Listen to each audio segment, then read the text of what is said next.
Well, hello and welcome to the Cluebird. I'm your host, R. Wayne Browne. What does doing the minimum in life mean to you? It means a lot to me because that's how I ran my life for years. Doing the minimum. Maybe you have as well. I think it all starts with the way we're raised.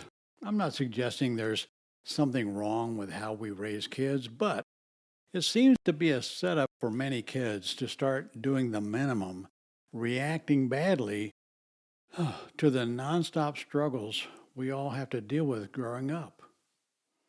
For me, I remember I was a really lazy kid. I did nothing on my own. Nothing. I think it was definitely my bad reaction to my struggles. Think about it. We went from doing nothing as newborns and very young children. We were wonderful, cute little human beings with nothing to do. It was heavenly. For me, it seemed with the passage of time, life got a little harder and more complicated and frustrating with each passing year. Sound familiar? Harder because I was always learning something new I had to start doing on a regular basis. More complicated because learning how to do new things took time and patience. Plus, more stuff constantly being added to my to do lists. Frustrating because while trying to learn new stuff all the time, I often couldn't get it done, and I was always behind. I kind of just wanted to quit life and started shirking and withdrawing. My new don't care attitude started popping up more and more frequently. It was my only defense. Unknowingly, it was leading me to victim mentality. I was doing less and less with a careless attitude, always feeling angry and frustrated. It was stalling my growth. The struggle was eating me up, and I couldn't get away from it. Sound vaguely familiar? In my case, and lucky for me, my aunt recognized my new victim mentality. She sat me down one afternoon and we went over my lousy grades, dirty room, few friends, mediocrity in sports, and she asked me if I felt extraordinary at anything. Well, after several quiet, awkward moments, she said I should have a long list of accomplishments by now, but you don't. Instead, she said, I was just sadly developing a victim mentality, having an endless pity party, feeling that life was hard, you can't take it anymore, and on you whine. And you know, she was right. That's exactly how I felt. She said the struggle was getting to me. Dealing with your everyday struggles, you feel you're getting nowhere. Like many, you're about to quit and become a victim, and maybe a victim for life. The key, she said, is instead of fighting your struggles, simply embrace them and consider them your new best friends. Hey, kind of like the government, they're here to help. She added to prove it to you, let's consider your struggles in just your schoolwork and sports right now. So for a while on the porch, we discussed my schoolwork and sports activities and discovered they were surprisingly similar. By me consistently doing the least and acting as if I didn't care. Huh. Yet at the same time, I was miserable inside because I knew my life wasn't working. Your struggles are simply showing you exactly what you must work harder at to excel. Nothing personal. You're not stupid, dumb, or all the other emotional things you tell yourself.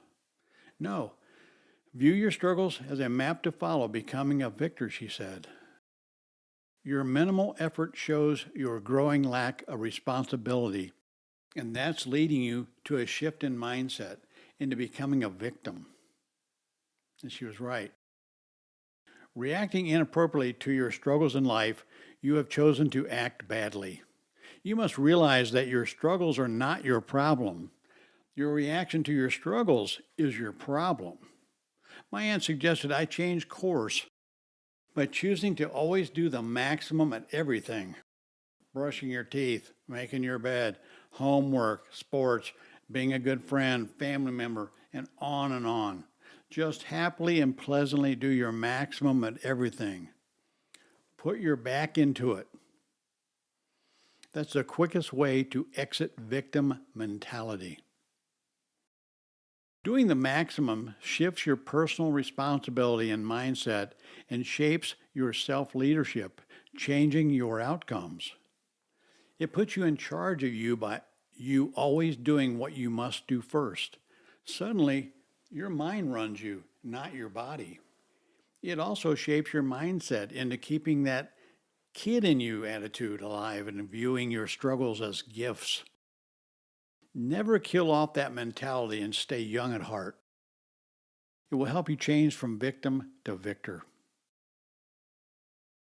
This changes your outcomes into success and winning, and my aunt said that suddenly extraordinary might become my new middle name. We both laughed out loud, hysterically. My aunt was right, and thankfully she saved me from years of disappointment and heartache.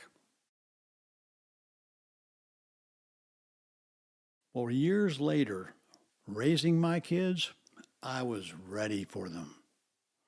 I was like a cat after a mouse. I was just watching for their eventual slide into victim mentality. Ugh.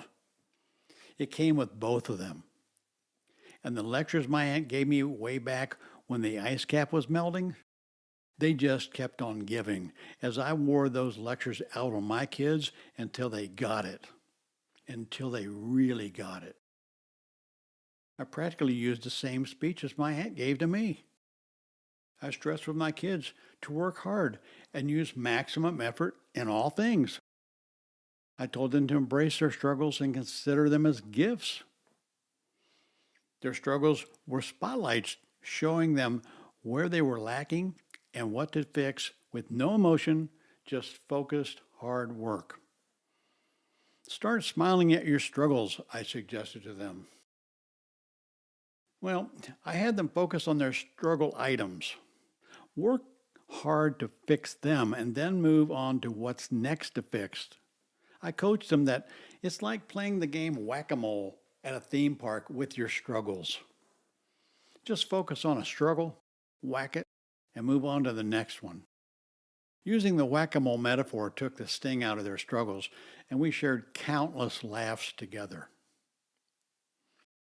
So, if this advice might work for your kids as well, consider giving my aunt's advice a try. Rejoice with them when you witness the happy, satisfied victor smiles on their faces.